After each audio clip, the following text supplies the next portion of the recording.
I've been having a hard time trying to wrap my head around Kaginori's words.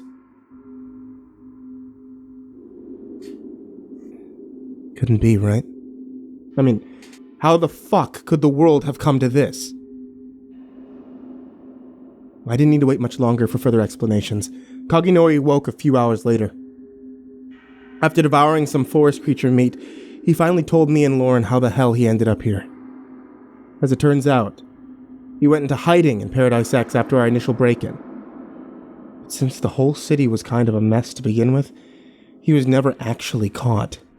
He tried staying hidden on the streets for a few days before he started going delirious from the lack of food in his system. Eventually, somebody stumbled upon him singing to himself in an alleyway. The guy took him into his apartment and fed him some energy bars. Those things were fucking vile, he told me, but you gotta eat something. A guy named Ace was nice enough to let him stay.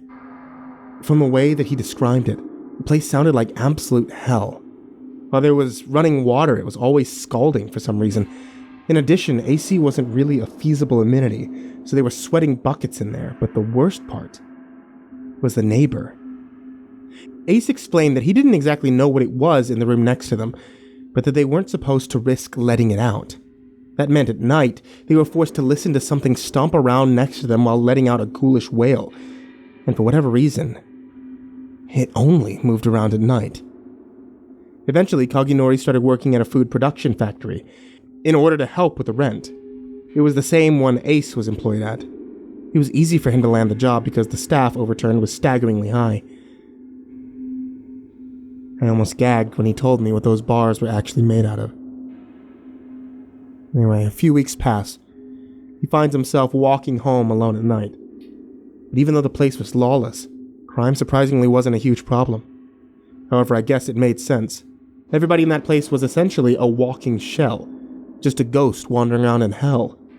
Nobody would really bother trying to rob anybody else. It just wasn't worth it. As he's about halfway back to the apartment, he spots somebody up ahead. In any other instance, he wouldn't have cared. But this person seemed familiar. It was Rust. He caught up to him and they started talking. They were both about as equally surprised to see each other. And when he asked Rust how he'd gotten here, his demeanor soured. Apparently, the settlement that we'd first stumbled upon years ago was decimated by the Paradise X soldiers. The reason was unclear, but it probably had something to do with our break-in. He said that he'd seen innocent children get slaughtered in front of his eyes. This was not pleasant for me to hear, of course. I felt I already had too much blood on my hands.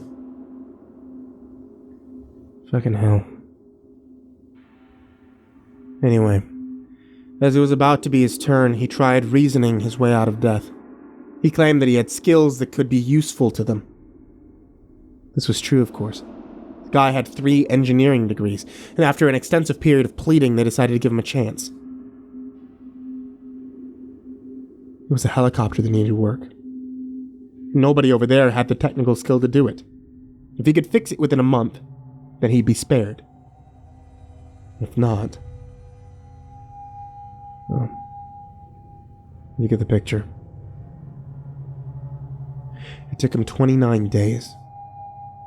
But he finally did it. After that, he was essentially employed as a mechanical engineer. However, he wasn't planning on staying. He told Kaginori that he had something big in mind. What that was exactly, Kaginori would just have to find out. Rust instructed him to survive for 2 more weeks before meeting him at his place. And that was all he told me, Kaginori said. I just trusted him. There was nothing else I could do, you know.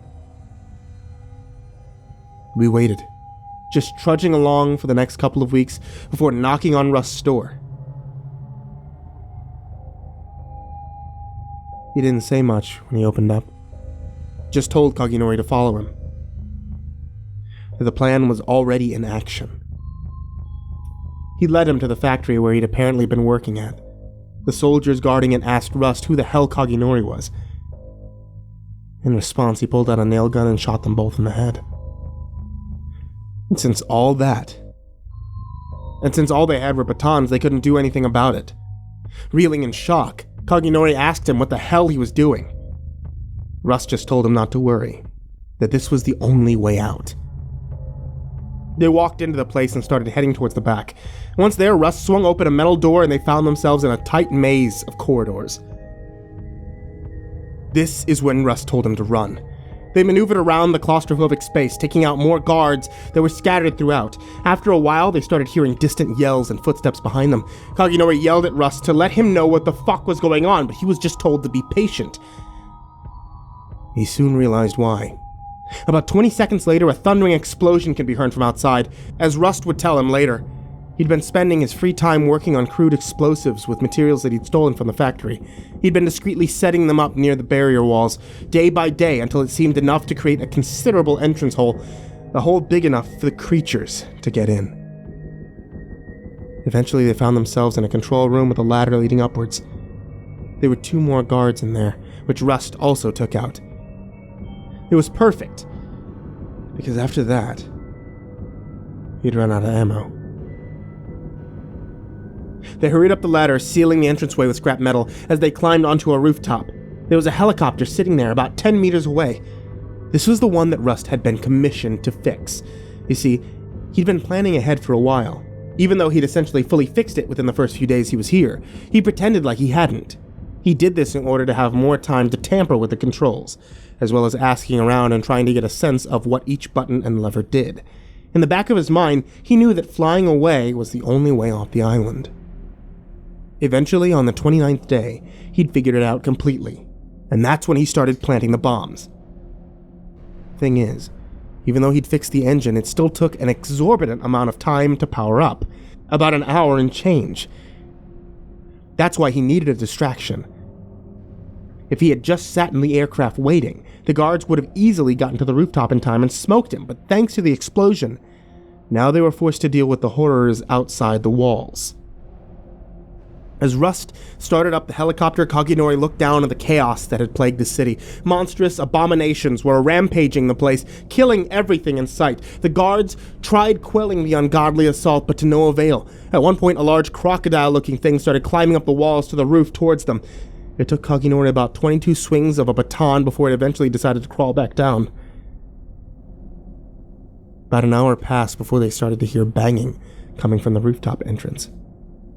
Sounded like someone was using a battering ram.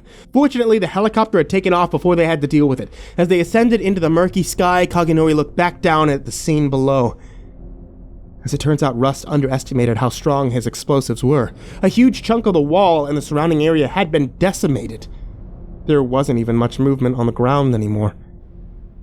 Everybody was either dead or in hiding. That's when it dawned on him. Rust had just inadvertently killed a lot of people. A lot of innocents, in fact. He was about to say something when Rust seemed to read his mind and stopped him. Those people down there, they didn't have lives worth living, he told him. I just put them out of their misery. Kaginori didn't try and argue with him. Deep down, he agreed with him. He just didn't want to admit it. He just didn't want to admit it. They flew around for a few hours before he finally asked Rust where they're going, and in response he just sighed and said he didn't know, but that anywhere would be better than Dusk Blue. Eventually they spotted an island and decided to descend. The engine needed to cool down anyway, so Rust thought this was a better time than ever. The island itself was insane. Just off the flat shore stood mountains that appeared to put Everest to shame. The whole place was full of them. At the base of the monumental Alps were what appeared to be a vast open cave system. They explored the place cautiously, not wanting to draw any attention to themselves. However, it seemed that there was nothing going on in the island at all. There was nothing on the island at all. Just them. Rust told Kaginori to stay back and watch the helicopter while he explored the caves. While he initially objected to this, he figured that it'd be safer on the shore than in the darkness of the caverns. Rust put together a makeshift torch with some scrap wood and disappeared into the entrance. Kaginori said that he waited there for what felt like hours. He was starting to get worried. Eventually, Rust finally surfaced from the dark. He seemed unharmed, but his expression told a different story. He looked horrified. He was also holding a small book. Kaginori asked him what had happened before Rust just handed it over. He was old, and the cover was peeling off, but there was no denying what it was. A Bible. Kaginori had been Protestant for the longest time, so he'd essentially memorized the first few pages by heart. He read it over, and it lined up perfectly. Rust explained that he found it sitting in the middle of a crudely drawn symbol, like it was some kind of botched ritual or something. They just sat there for a while after that. Neither of them had any words. This was a troubling revelation, after all. Rust broke the silence a while later. No, wasn't it? Apparently, he'd also seen cave paintings in there, along with pieces of what looked like torn manuscripts. He pulled them out of his bag, but they were in Latin. Fortunately, Rust knew the language. From what he pieced together, something happened in 2026 that sent the world spiraling into what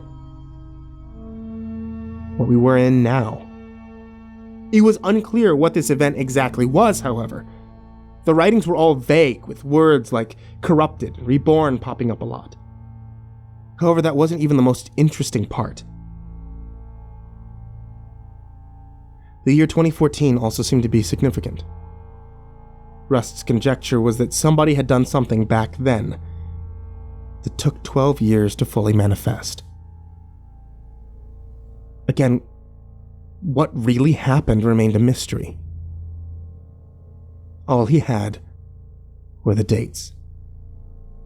There was one last significant thing that he saw in there. A painting of a map on one of the cave walls. It seemed to be an outline of the New World. Apparently, the only thing that Rust could somewhat recognize was North America and East Asia. The other continents were torn into pieces. However, there was one small island that seemed to be worth noting. It was looked to be on the equator line and around where South America should have been. There was an arrow pointing to it, connected to a single word. Liberatio. Latin for deliverance. And that's where we're headed, Rust exclaimed. Maybe we'll find answers. Kaginori asked him how the hell they were going to get there. I'll find a way, was Rust's only response. And right after he said that, the ground beneath them started rumbling. They soon figured out why there was nothing else on the island. They looked over to the mountains behind them and they were shaking, but it didn't look like an earthquake. There was a pattern to it, almost as if they were being caused by footsteps. They didn't waste any more time hopping into the helicopter and getting the hell out of there. As they left the island behind, Kaginori watched as a creature around double the size of the mountains made its way onto the shore. Since it was obscured by some kind of mist, he couldn't quite make out the details, but it was humanoid for sure. What disturbed him the most was the bellowing laugh that it let out afterward. The voice was deep and guttural, sending ripples through the sea below. It was also sinister in tone. Like it knew what they just discovered.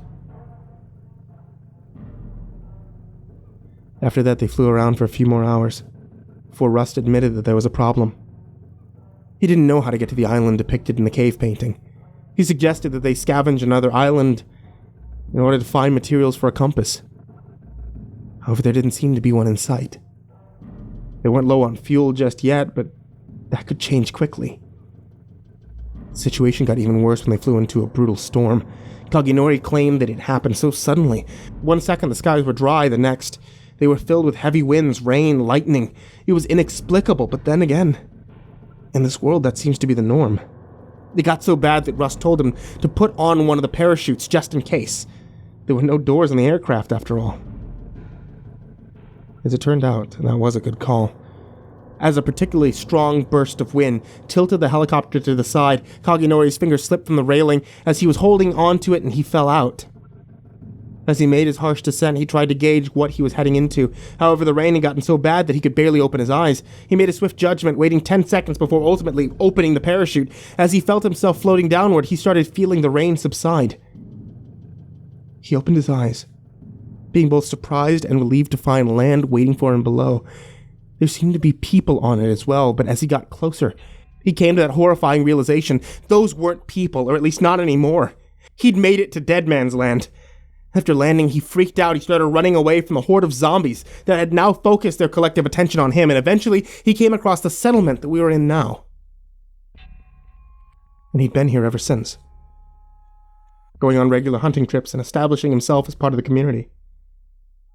But about a year ago, he'd been captured by the psychos that we encountered yesterday. As it turns out, they were batshit crazy. They took turns torturing and toying around with him, as well as others. That he was for pure entertainment. At one point, they were driving out, planning on tying him to a tree and letting the zombies swarm him. Fortunately, that was also when we crossed paths with them and saved him. He seemed to be getting lightheaded as he finished telling me this. The nurse told me that he needed more rest, so I let him be. However, he let me know one more thing before slipping out of consciousness again. I don't know if Rust is still alive. I don't know where he is. I don't know. I'm sitting here now, pondering the implications of Rust's discovery. If this really is the future, then what the fuck happened in 2026? How could that have led to this? What was on that island Rust was trying to get to? Are we ever getting out of here? But like Kagenori, I guess I just don't know.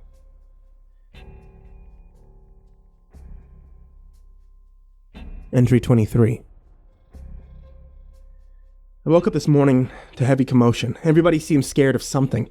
I asked around and eventually finding out that some kind of machine had been shot down over the island just a few minutes ago. I walked over to where they were keeping it.